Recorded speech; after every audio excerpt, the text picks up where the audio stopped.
Então, Correios só tem o nome de empresa pública, mas a regra toda é do direito público.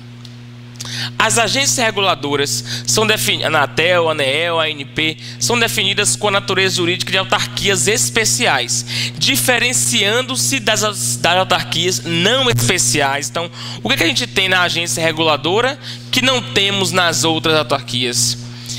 Autonomia financeira, todas têm. Independência administrativa, também, todas têm, não é um traço diferencial. Ausência de subordinação hierárquica, todas têm, nenhuma é subordinada. Só os órgãos. Elas sofrem o quê? Tutela ministerial ou supervisão ministerial, pelo mandato fixo e estabilidade de seus dirigentes. É a resposta. Aqueles dirigentes, lembra que eu falei dos dirigentes das agências reguladoras, que eles têm estabilidade, eles não podem ser exonerados, só se cometer uma falta muito grave, você pedir para sair, enfim. Então, a gente faz questões aí das agências reguladoras. Vamos na sequência de um assunto mais light, esse aqui é mais denso.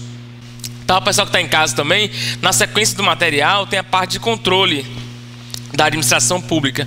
Só que pulem aí, vamos dar poderes primeiro e depois a gente volta e estuda controles na próxima aula, tá?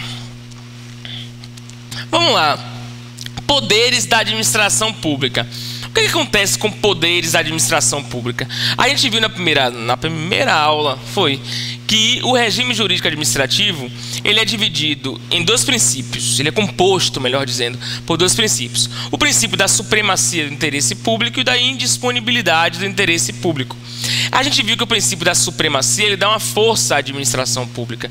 Ele faz com que a administração pública tenha essas prerrogativas de agir, e a gente viu que no embate entre o interesse privado e o interesse público, o interesse público deve prevalecer. Para a administração pública ter essa força de atuação, ela foi dotada de alguns poderes. Poderes que a gente chama de poderes da administração pública, que são instrumentos para a satisfação do interesse público. Por que a administração pública pode, por exemplo, desapropriar o nosso imóvel? Por que a administração pública pode colocar radares na rua e, se a gente passar acima da velocidade, ela aplicar uma multa para a gente?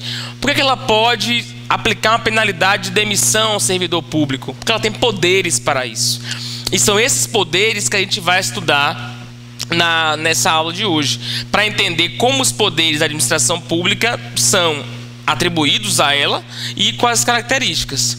Antes de estudar as espécies dos poderes, a gente tem as características que são comuns a todos os poderes da administração pública.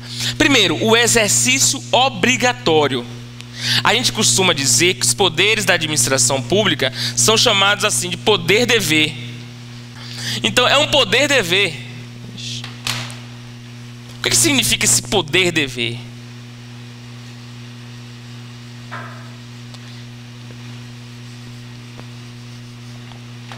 Quando eu digo que o poder da administração pública ele é de exercício obrigatório, que ele é um poder-dever, significa que o gestor público ele não pode escolher se vai realizar o poder ou não. Se ele está diante de alguma situação em que ele precisa fazer aquilo, porque a gente viu que o princípio da legalidade é o que predomina da administração pública.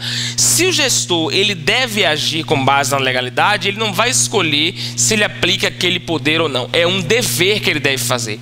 Por exemplo, se um servidor comete alguma infração, desvia dinheiro, o gestor, o chefe da repartição, ele tem o poder para investigar e para sancionar caso se comprove que ele realmente cometeu alguma infração.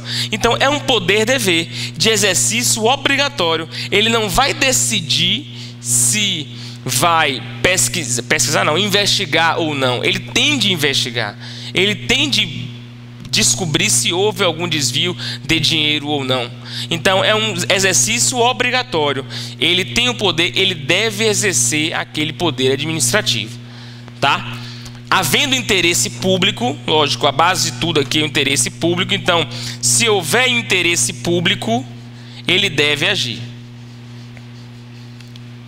Se houver interesse público, ele deve agir, sobretudo em função do princípio da legalidade. Então, é um exercício obrigatório. Poder-dever. É um poder irrenunciável. Os poderes da administração pública, eles são irrenunciáveis. Eles são indisponíveis. O agente público não pode renunciar ao poder que ele tem de punir, ao poder que ele tem de fiscalizar os restaurantes em virtude da questão de fiscalização, vigilância sanitária. Ele não pode abrir mão disso. É um poder que foi dado pela Constituição. Está na lei. Então, se está na lei, ele não pode abrir mão. Da mesma forma também, esse poder a gente diz que ele é irrenunciável, no sentido de você o gestor público não querer prejudicar o próximo. Sei lá, de repente você é um gestor público, está no fim do seu mandato, e aí quando o seu oponente venceu as eleições, e você, para prejudicar ele, vai lá e renuncia a vários poderes, deixando aquele cargo sem poder nenhum.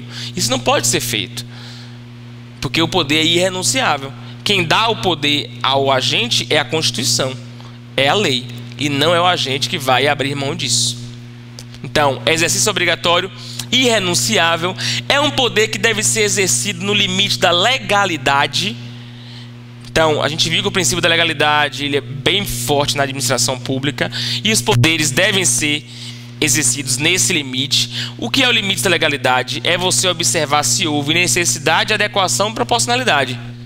O que é isso? É você olhar, aquele ato do poder público foi necessário? Você faz 3 perguntas. Os meios utilizados foram adequados? Foram proporcionais? Então, é o exemplo que eu dou aí. Tem manifestantes fazendo uma passeata. E aí vamos imaginar que tem uns baderneiros no meio da história quebrando o patrimônio. É verdade. Então você tem lá o poder público, ele deve intervir nesses casos por meio da polícia. Ele deve intervir, porque não que a passeata seja errado, mas não dá o direito de você quebrar o patrimônio dos outros, depredar o patrimônio dos outros. Só que imagine que o governo, ele, ao intervir, manda a polícia lá, e a polícia vai e mata 200 manifestantes para poder acalmar a situação, né? Quer dizer, aí você faz a pergunta: foi necessária a intervenção? Foi. Agora, foi adequado o meio utilizado para parar os manifestantes? Não. Foi proporcional? Muito menos proporcional. Então, a legalidade é isso. É o poder público, ele pode ser exercido, agora dentro do limite do que a lei permite.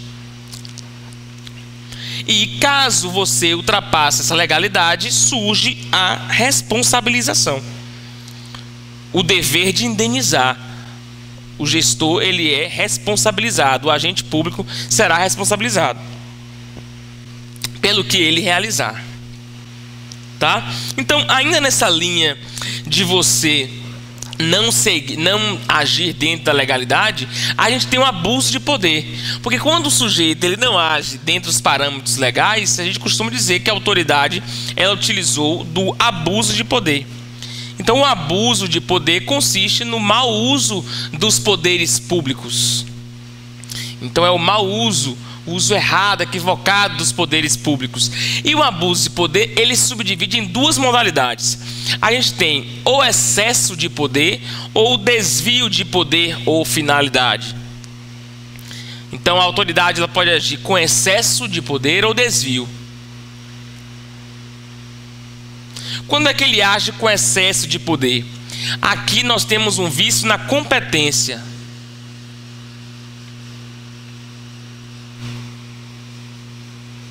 Aqui nós temos um vício na competência. O que é um vício na competência? É o que o sujeito ele é até competente para realizar um ato, só que ele excede essa competência, ele vai além da competência que a lei deu a ele. Ele usa mais poder do que realmente ele deveria poder ter usado. Então, excesso de poder, ele extrapola na competência dele. Então, é o policial, é o delegado que é competente para prender o bandido, mas não é competente para torturar o bandido.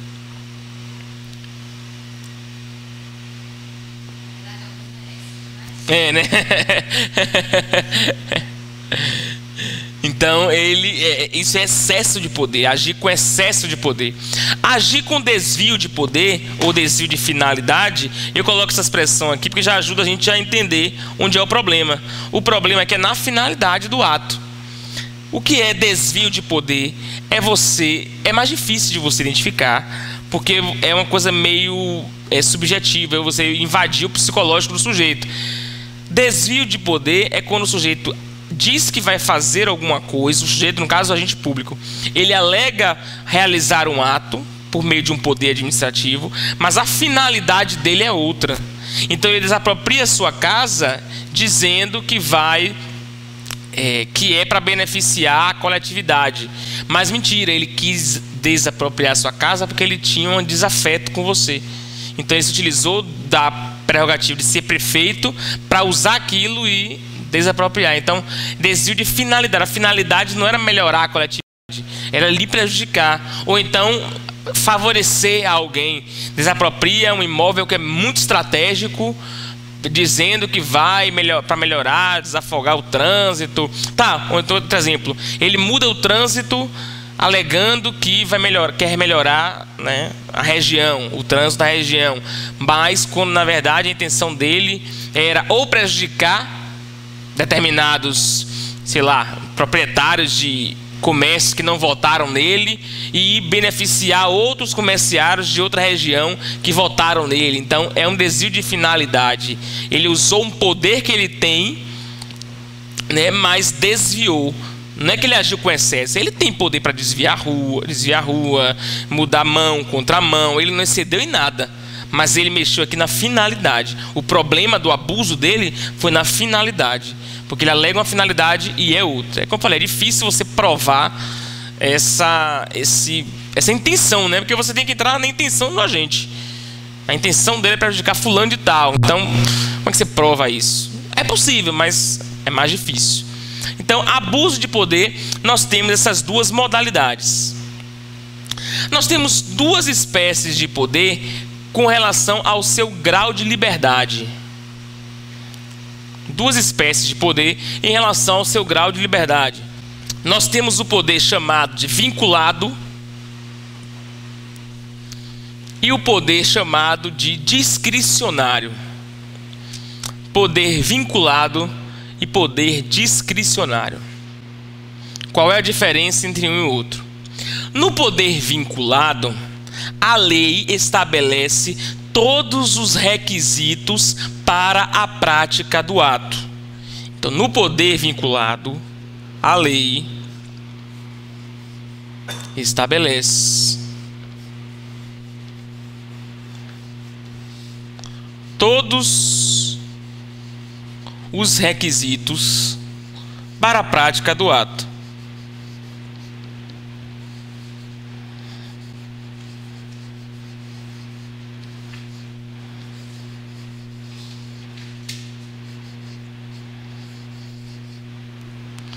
A lei estabelece todos os requisitos para a prática do ato.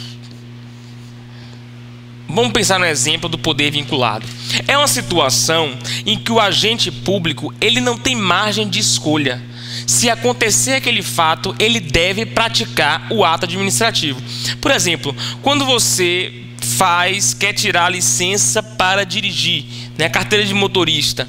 Se você faz a autoescola, passa na prova teórica, passa na prova prática, o Detran, que no caso é um órgão do poder público, ele não pode escolher se vai lhe dar a carteira ou não. Ele tem que lhe dar a carteira.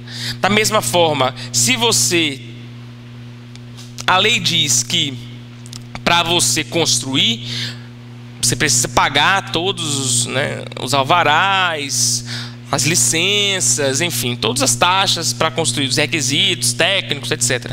Se você preenche todos os requisitos, paga o alvará, paga tudo certinho, a prefeitura não tem margem para decidir se vai lhe dar o direito de você construir ou não. Ela tem que lhe dar aquele direito de construir. Então, o poder vinculado, a lei estabelece todos os requisitos para a prática do ato. Em acontecendo todos os requisitos que está na lei, o poder público tem que praticar o ato. Ele não tem margem de escolha, tá? Ele deve praticar o ato. No poder discricionário, não. No poder discricionário, o agente público tem certa margem de escolha para a prática do ato. Ele tem certa margem de escolha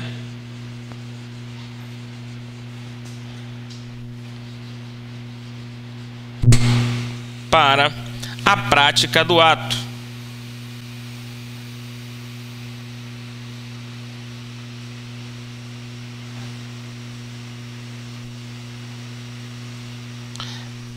Por que eu digo certa margem de escolha? Porque a margem de escolha não é total também, não. É certa margem de escolha. Eu chamo de certa margem porque ele está vinculado à legalidade. Ele só pode praticar o ato desde que o ato esteja de acordo com a legalidade. Ele não pode violar a lei. Então, por isso que eu digo certa margem de escolha. A concurso e a doutrina costuma dizer que o poder discricionário ele se baseia na análise da oportunidade e conveniência. Ele se baseia na análise da oportunidade e conveniência.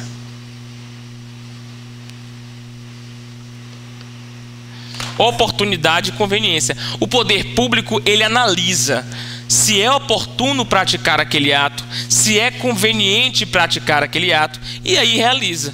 Esses atos são chamados atos discricionários. Vamos pensar em alguns exemplos para a gente tentar encaixar um ato como discricionário ou vinculado. A montagem de uma blitz para verificar se os motoristas estão com IPVA em dias. Vocês acham que é poder discricionário ou vinculado?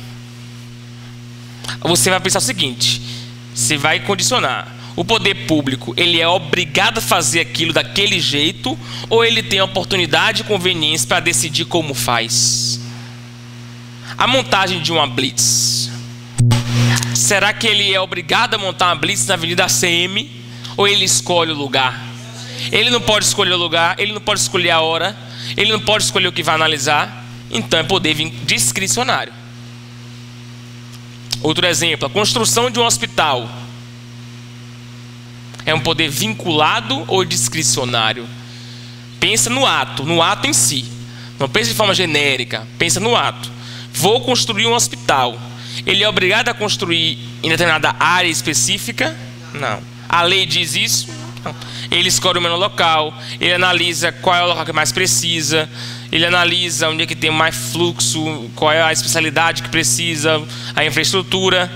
Poder vinculado. Discricionário. Agora, um exemplo. Um servidor que preencheu o tempo de aposentadoria e pede a sua aposentadoria. Eu preenchi todos os requisitos da aposentadoria. Vou lá e peço para me aposentar. O poder público, em caso do INSS, ele vai... A resposta dele de conceder ou não a aposentadoria é um ato vinculado ou discricionário? Vinculado. Se eu preencher todos os requisitos, eu tenho que me aposentar. É um direito meu. O poder público não vai decidir se vai, enfim, me aposentar ou não. Se está na lei que com 65 anos, ou com 70 anos, ou com 30 anos de contribuição, eu posso me aposentar, é porque está na lei. A lei diz todos os requisitos para eu me aposentar ou não. Então a gente tem que analisar sempre isso, se tem essa característica aí. Qual é o problema que o colega falou ali da punição? Porque a punição do servidor público, ela tem dois aspectos. Por exemplo, ela tem um aspecto discricionário e um aspecto vinculado. Se o chefe de uma repartição pública tem notícia de que o servidor público, ele... deixa eu dar um exemplo que eu posso encaixar nos dois. Ele desviou o dinheiro e faltou uma semana de trabalho. Tá, vamos pegar esse exemplo. O chefe da repartição pública recebeu lá uma denúncia de que o servidor do órgão faltou uma semana de trabalho e desviou dinheiro, né? Esse fato da investigação de abrir um processo administrativo disciplinar é discricionário ou vinculado? Vinculado, porque a lei diz: se teve erro, deve ser investigado. Ele não pode dizer: ah, mas fulano é meu amigo, né, eu não vou investigar. Ele não pode fazer isso. Então, abrir um processo administrativo é um poder vinculado. Agora, se durante a investigação descobre que ele desviou o dinheiro, ele deve ser demitido, porque desvio de dinheiro gera pena de demissão. Mas vamos dizer que não teve prova suficiente do desvio de dinheiro, mas houve prova de que ele faltou o trabalho. Aí ele vai aplicar a pena de advertência. Então perceba como o tipo da pena ele é discricionário, porque vai depender da gravidade. Porque se ele falta uma semana de trabalho, faltar ao trabalho, a lei diz assim: faltar ao trabalho é uma expressão genérica. Faltar ao trabalho pode gerar uma simples pena de advertência, como pode faltar uma demissão se você falta um ano inteiro, né? Faltou o trabalho, mas foi um ano. Então, o tipo da pena ela é discricionária. Agora, a investigação é vinculada. O dever de investigar é vinculado. A pena que vai ser aplicada depende de cada caso. Por isso que eu falei que a aplicação de pena ela é complicada, né? Porque o investigar é vinculado, mas o aplicar o tipo de pena ele é discricionário. Então, poder vinculado é isso. Tem tudo na lei. Poder discricionário tem margem de oportunidade e conveniência. Lembrando que é certa a margem.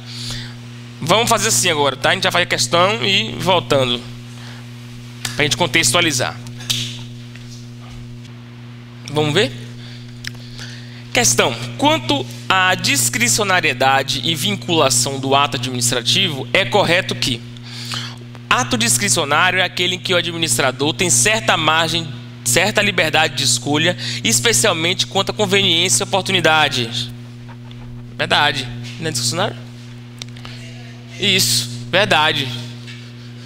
É correto? Essa é a nossa resposta. Vamos ver porque as outras estão erradas. A discricionariedade e a arbitrariedade são expressões sinônimas. Não, arbitrária é uma coisa errada. No ato vinculado, a lei estabelece quase todos os requisitos e condições de sua realização, deixando pouca margem de liberdade ao administrador. É falso, porque não deixa liberdade nenhuma, não tem, né, quase todas, ele estabelece todos.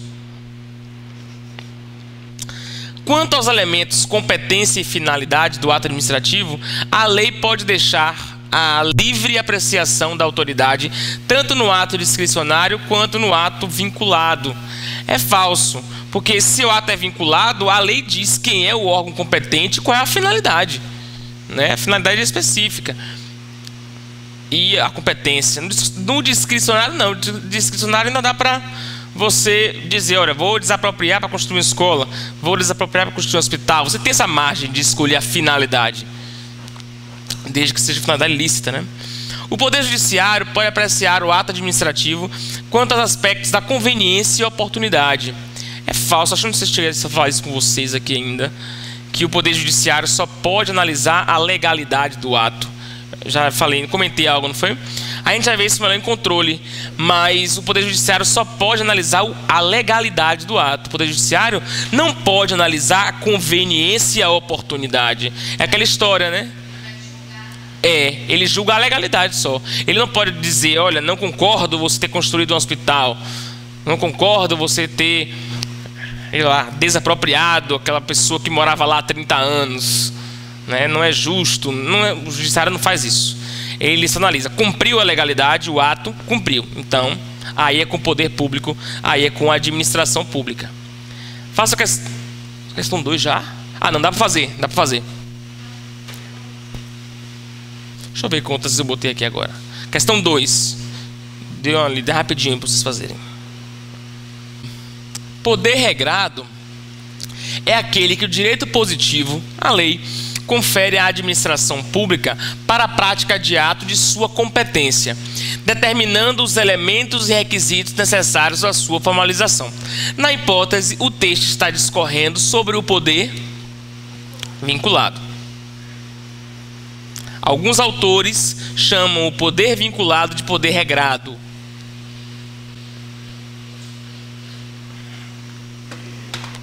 Poder regrado, poder vinculado. Vamos ver as espécies de poderes. O primeiro poder que a gente tem, deixa eu voltar aqui, é o poder hierárquico. O primeiro poder da administração pública é o chamado poder hierárquico. O que é que diz o poder hierárquico? Corresponde ao poder que a administração pública possui em se organizar e estabelecer graus de hierarquias em sua própria estrutura. Corresponde ao poder que a administração pública tem de se auto-organizar e estabelecer graus de hierarquia em sua própria estrutura. A consequência do poder hierárquico é criar toda uma estrutura na administração pública que vai resultar em ordens. Então, o chefe vai dizer as ordens em relação a cada órgão que existe. Esse chefe que ditar as ordens vai também poder fiscalizar se as ordens estão sendo cumpridas. Esse chefe ou agente público vai poder também rever os atos que praticou. Então ele pode ordenar, ele pode fiscalizar, ele pode rever. E ele inclusive tem a possibilidade de delegar e avocar os atos administrativos. Delegação. Me tira uma dúvida aí. É nesse momento que eu explico bem delegação? Ou eu... Deixa eu ver esse módulo aí, que eu estou na dúvida se eu já explico aqui ou se em outro momento. A delegação e a avocação. É aqui. Não. É porque é cheio de historinha assim. Centrífugo, centrípeto. Vamos lá, vamos falar sobre isso. Sobre delegar e avocar. Eu vou abrir um slide aqui. O que é delegar e o que é avocar? Delegação.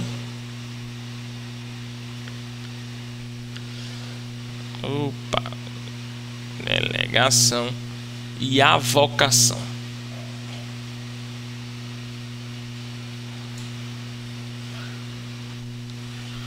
Olha, delegar, o nome já diz, delegar, mas direto. Delegar um ato, um poder, é quando o agente público transfere para outra pessoa algo que é seu. Então é a transferência. Olha, tem a ver com a descentralização também, mas essa delegação aqui é uma delegação interna, tá? É uma delegação interna, porque nós estamos falando de um poder hierárquico, é só a administração direta. Então vamos ficar só com a delegação interna. É uma transferência temporária, a delegação não pode ser permanente. Então é uma transferência temporária.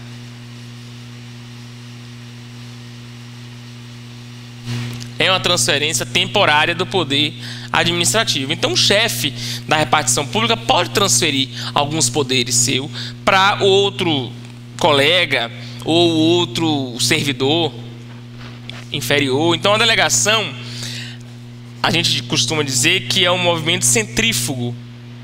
Por que centrífugo? Porque é do centro para fora, né? Centrífugo. Então, talvez não caia para você essa ideia de centrífugo, centrípeto, é mais requinte doutrinário isso, tá? Não é tão concurso não. Mas essa delegação, que é a transferência temporária, a gente precisa saber que ela pode ocorrer tanto de forma vertical quanto horizontal. Vertical quanto horizontal. A transferência vertical é quando o chefe transfere para seu subordinado. Olha a hierarquia vertical. O chefe para o seu subordinado. Ele manda o subordinado fazer. Ou transfere poderes para o subordinado fazer. A delegação horizontal, não. A delegação horizontal, não existe hierarquia. Você transfere para um colega seu, 2 chefes de repartições. E aí você pode transferir o poder para fazer alguma coisa para outro chefe também. Então é uma transferência horizontal. Ninguém está superior a ninguém. Há apenas uma transferência. Então, vertical ou horizontal. O que é a avocação? A avocação é o movimento contrário. Se delegação é uma transferência temporária, a avocação, deixa eu ver como é que eu posso dizer, ele puxa para si, né? Eu quero achar uma palavra que traduza isso. É uma concentração de competência, né? Ou uma assunção de competência, de assumir a competência. Então é uma... Vamos botar concentração. Depois aí... É uma concentração de competência. Também temporária, tá? Concentração. Isso. Ela só pode... Exatamente. A ideia é essa aí. Ela só pode ser vertical. Ela só pode ser vertical. Porque você não pode... Não pode... Exatamente. Você não pode querer tomar competência horizontalmente de alguém que não é... Cada um tem a mesma hierarquia. Então aqui é o seguinte. Você é um chefe e você pode tomar a competência daquela pessoa que é o seu subordinado. Porque é o seguinte. Se ele é seu subordinado, se ele está abaixo de você, tudo que ele pode fazer, você pode fazer. E você pode fazer até mais. Por isso que você está no nível superior a ele. Então é por isso que ele pode avocar, chamar para si aquela competência. Também é temporária, né? Faltou colocar ali, mas também é temporária. E é vertical, um movimento centrípeto, né? De fora para dentro. Então é vertical. Isso tudo pode acontecer com o poder hierárquico. Essa avocação e essa delegação. Então delegação é transferir, avocar é chamar para si.